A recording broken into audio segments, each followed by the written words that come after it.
Merci Monsieur le Président. Donc, je vous rappelais hier que en politique, on a souvent un certain nombre de marottes qui sont évoquées. Le Festival d'Avignon revient à chaque plénière sur le budget, mais on a également une autre marotte qui revient régulièrement, c'est Picta Novo. Et puis pas une petite, puisque les budgets sont considérables. Cette année, on a pas moins de près de 7% d'augmentation du budget.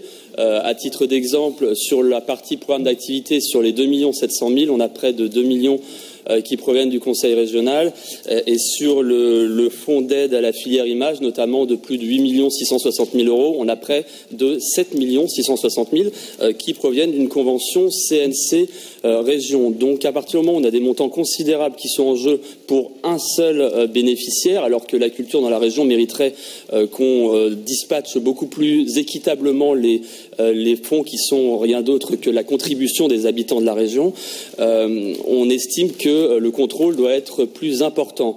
Ce contrôle, notamment, il tient à l'évaluation de l'utilisation des dépenses qui nous paraît très aléatoire.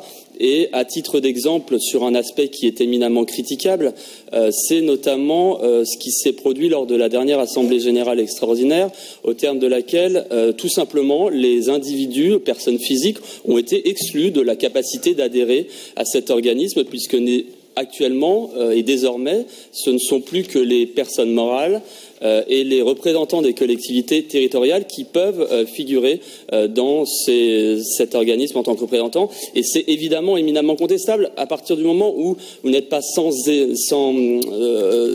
voir qu'aujourd'hui, que ce soit au niveau national ou au niveau local, d'ailleurs, dans notre région, on est très touché par ce phénomène, que ce soit les gilets jaunes ou plus simplement les Français, demandent à être davantage partie prenante dans les organismes, que ce soit des organismes politiques ou des organismes associatifs, évidemment. Donc, permettre en fait d'exclure les personnes physiques des représentations de ces collectivités associatives nous paraît éminemment contestable.